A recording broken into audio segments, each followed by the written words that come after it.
जय भारत माता मैया जय भारत माता जो जन तुमको ध्याता जो जन तुमको ध्याता सुख संपत्ति पाता महावीर बुद्ध नानक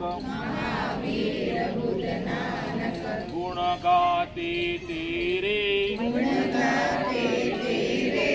ओम जय भारत माता मैया जय भारत माता हिंदू जन सब मिलकर यह संकल्प करे समाज में समरसता प्रेम प्रवाह वहे ओम जय भारत माता मैया जय भारत माता भारत माता की जय भारत माता की जय वंदे वंदे is Jarved Tiwari. Today I will talk about Chacha Nehru. Pandit Jawahar Nehru was a great leader. He was born on 14 November 1889. His father's name was Motilal Nehru. His mother's name was Swarupradi. He loved children very much. Children lovingly called him Chacha Nehru. He was Prime Minister of India. His birthday is celebrated our Children's Day. Thank you, Jai Hind.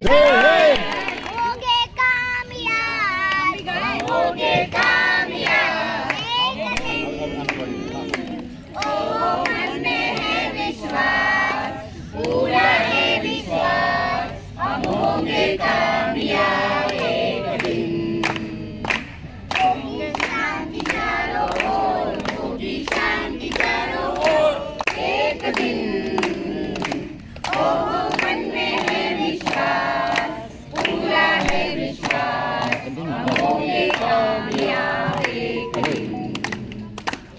जय हिंद। પેલું છે એક તો સામાજિક સમરસતા એટલે સામાજિક સમરસતા એટલે શું છે કે બધી જાતિ હોય જ્ઞાતિ હોય બધા આપણા ભાઈઓ જ છે એવું તેને સમજવું જેવી રીતે આપણી ત્યાં કચરા વાળો આવે છે તેને પણ કોઈક દિવસ બોલાવે ને ચા પીવડાવો બરાબર છે આપણી ત્યાં ભાઈ આવે છે એને કોઈક દિવસ જમાડો અને આપણે બધા એક સરખા જ છે એકબીજાના ઘેરે એવો સંબંધ રાખવો જરૂર નહીં કે આપણા રિલેટિવની ત્યાં જ પણ બીજી જાતિના હોય બધાની જોડે ઘરમાં જઈને સમરસતા જાળવવી જોઈએ બધા એક સરખા એવા રહેવા જોઈએ બીજું છે કુટુંબ પ્રબોધન એટલે અઠવાડિયામાં એકવાર સાથે બધા જમવા બેસીએ જમતી વખતે ઘરનું ડિસ્કશન કરો કે આપણે આપણા ઘરમાં કેવી રીતે કરીએ કઈ પણ વિષય પર કે છોકરો ભણીને આવ્યો તો તું શું ભણ્યો આપણે કંપનીમાં શું કામ કર્યું, બધું જાતે બધા કુટુંબમાં સાથે બેસીને સાથે જમીએ અને વાતો કરીએ. ત્રીજું છે આપણે કરવાનું છે પર્યાવરણ. પર્યાવરણમાં એક તો પાણી બચાવી શકીએ આપણે બધા. પેલા જો આપણે લોટામાં ને પ્યાલામાં પાણી પીતા હતા, બરાબર, હવે આખું ગ્લાસ ભરીને આપીએ છીએ, અડધું રહેલું ધોઈ દઈએ છીએ. એના કરતા લોટો પ્યાલો આપેલો હોય તો પ્યાલામાં થોડું પીએ, પાણી બચી જાય એવી રીતે. બીજું છે પ્લાસ્ટિક નો ઓછો ઉપયોગ કરવાનું ચાલુ કરીએ. કાપડની થેલીઓ આપણે જૂના જમાના પ્રમાણે. અને બીજું વૃક્ષો વાવીએ. આપણા મધર ફાધર કોઈના પણ નામથી વાવો, મને મને કે વૃક્ષો વાવીએ તો એટલું પર્યાવરણ સારું થશે. ત્રીજું છે સ્વદેશી. ચોથું સ્વદેશીમાં શું આવ્યું? સ્વભાષા. બહાર તો બધી ભાષા બોલો, પણ ઘરમાં આપણી માતૃભાષા બધાને આવડી જોઈએ. ઘરમાં માતૃભાષામાં જ બોલો. બીજું છે ભૂષા. આપણી ભૂષા, આપણો વેશ, આપણો જે વેશ, આપણો જે ધોતી જે હોય છે, આપણો ગણવેશ, એ પેલા પહેરવા શીખો. ભારતમાં આપણે જીન્સ પહેરીને ગરમી લાગે, જે પેલા જે સાદા કપડા પહેરીએ છે, જબ્બો લેંગો, એટલે સ્વભૂષા તમે જે પહેરતા હોય તે. સ્વભોજન, ઘરનું બનાવેલું જમવું. બહાર જઈને બે પડે ઘરનું જ કેમ ના જમીએ આપણે, બહાર જઈને જમવા કરતા. બીજું છે ભ્રમણ. આપણા ભારતમાં જ ફરો બીજે ફરવા કરતા. અને સ્વદેશીનો ઉપયોગ કરો. આપણા આજુબાજુના જે રહે છે દુકાનદાર, એમની પાસેથી ખરીદો દૂર જવા કરતા. એ લોકો આગળ આવશે. છેલ્લું છે નાગરિક નિયમોનું પાલન. એટલે બધા ટ્રાફિક નિયમો છે, પછી ટેક્સ ભરીએ છીએ, એ તો નિયમો છે જ, પણ આજુબાજુના પડોશી છે, આપણે જે કચરો નાખીએ છીએ એ બધાનું પાલન કરીએ. તો આજે આ નિયમ લઈએ 5 પરિવર્તનનો, તો આપણું આખું વર્ષ સારું જશે. આપણે અત્યારે વેસ્ટર્ન કલ્ચર થી બહુ જ ઇન્ફ્લુઅન્સ થઈ ગયા છે. જે હોય તે, જેને હોય તેને બહાર જ જવું હોય છે. હું ખોટું નથી માનતી એમાં, પણ જાઓ પોતાની વૃદ્ધિ કરો, કેમ કે આજે ફાઇનાન્સ પણ એટલું જ ઇમ્પોર્ટન્સ છે. પણ સાથે સાથે આપણા જે જડ મૂળ છે એ આપણે જાળવીને રાખવા જોઈએ.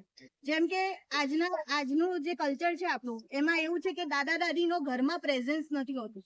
હવે પહેલાના જમાનામાં જે આપણે જોયું છે, દાદા દાદી જોડે રહેતા હતા. અત્યારે કઈ બી કારણસર કોઈ આપણા દાદા દાદી જોડે રહેતા નથી.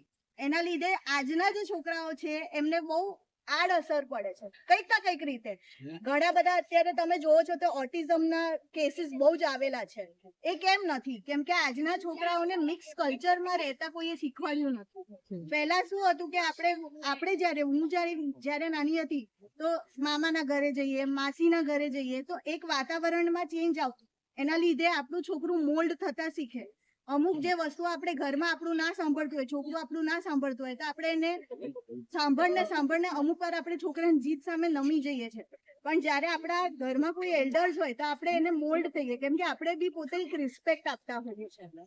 બીજી વસ્તુ, સ્વદેશના કલ્ચરમાં અત્યારે ઇન્ડિયનનું જે કલ્ચર છે એને બહુ જ અપનાવવામાં આવે છે. જેમ કે ઇસ્કોન, BAPS છે, એ લોકોએ આ બધી સંસ્થાઓએ આપણા કલ્ચરને ત્યાં ઇજિપ્ત જેવી કન્ટ્રીઓમાં જઈ અને પ્રચાર કર્યો છે, જ્યારે આપણે અહીંયા આપણા છોકરાઓને આપણા જળમૂળથી દૂર કરી રહ્યા છે.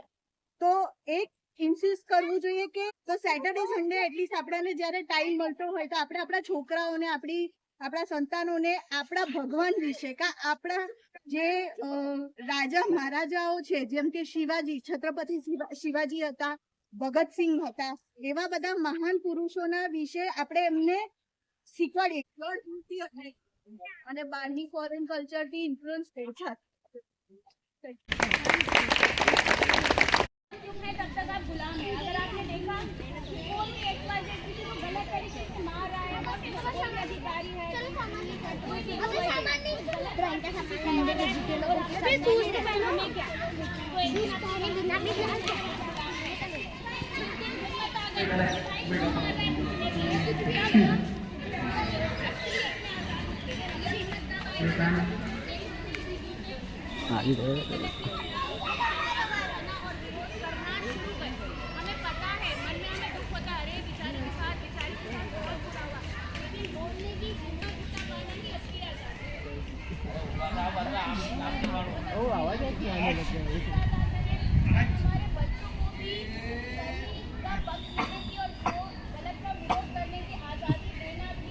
इकडे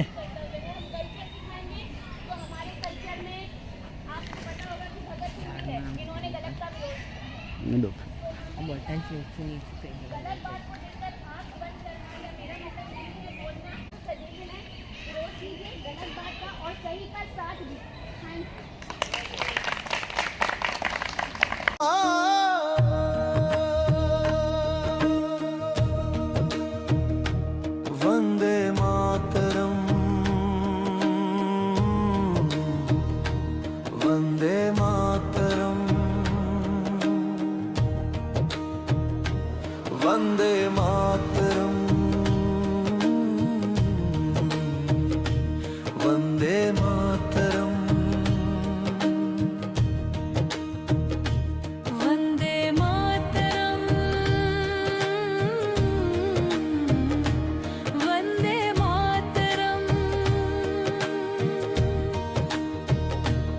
वंदे मातरम,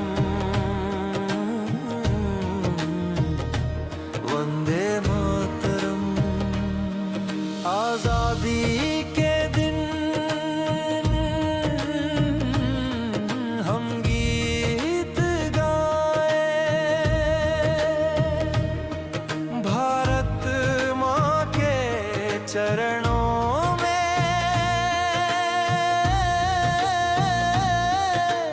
शीश झुकाए,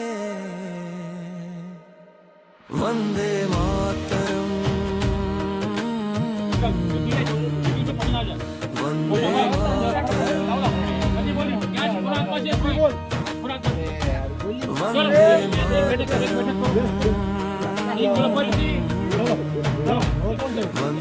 मातरम।